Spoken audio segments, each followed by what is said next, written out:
This section is really setting up the rest of the chapter, and it's kind of giving you a qualitative feel for what's going on. So the example that they start out with, and I kind of like, is a soccer ball. And that soccer ball is going to be moving in a straight line if left to its own devices, just as we know by Newton's first law. So if you want to make this thing go in a circle, you have to ask which way would you kick it. And so you kick it in the direction you want it to go, it travels, and you still want it to curve some more, so you go ahead and you kick it again, and it curves, and you kick it again. And so if you just keep kicking towards the center of the circle, you could potentially get this thing to move in a stuttery circle. Now if you want it to move in a smooth circle, you would need to have a constant force towards the center of the circle. This is really the key idea for the rest of the chapter, is that for something to go in a curved path, you need a component of the force that's pointing in the direction you want this thing to curve.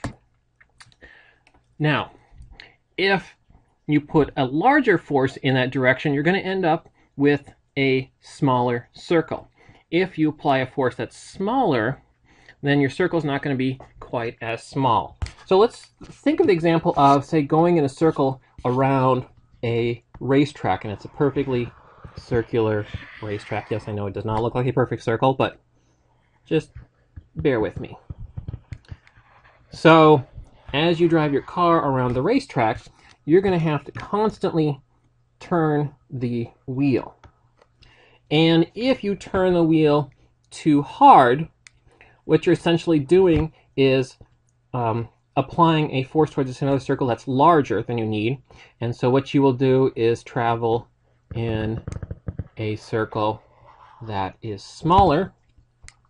If you're not turning the wheel hard enough and that force towards the center is not large enough, then you're going to end up traveling in a much larger circle, which is not the result that you want.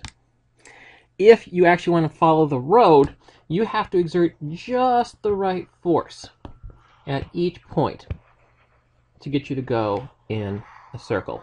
Another way of thinking of this is that you want the direction of your momentum to be changing so that your momentum is always tangent to the circle.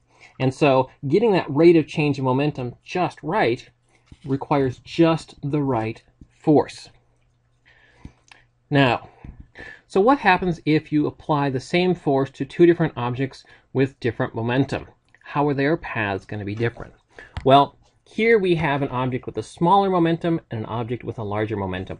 If we go ahead and apply the same force to them, what we'll see is that the object with the smaller momentum is going to go ahead and turn in a tighter circle, whereas the object that has the larger momentum will turn in a larger circle.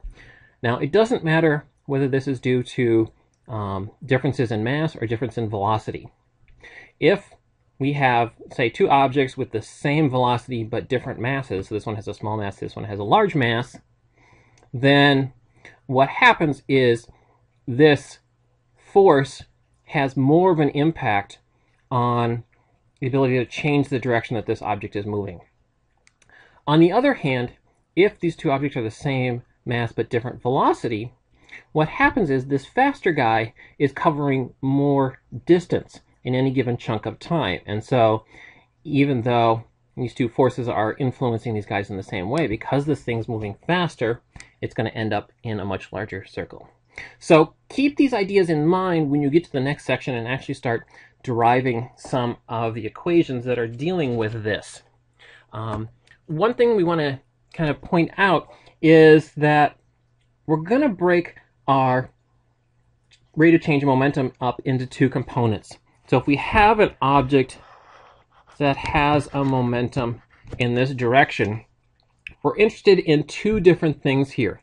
The component of dp dt parallel to the direction of motion is like that. So that's our rate of change of momentum along the direction. And this component right here is what speeds up or slows down our object. On the other hand, if we look at a component that's perpendicular to the momentum, like so, this is our perpendicular, this is our parallel, this perpendicular component will change the direction without speeding it up or slowing it down. One way to think of it is in terms of vector addition. So if we have our vector p in this direction and then my delta p parallel is, say, like that. That's delta p parallel. And you can see that my new momentum, my final momentum, will look like that. So it'll have a longer length, but the direction will be the same. On the other hand, if my p initial is in this direction and my dp is like that, we end up with a p final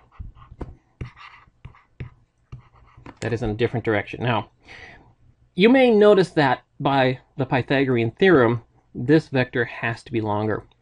What we're doing here, though, is we look at very small time frames. So we look at time intervals that are so small that the length of p initial and the length of p final is essentially the same, and the only thing that has changed is the direction.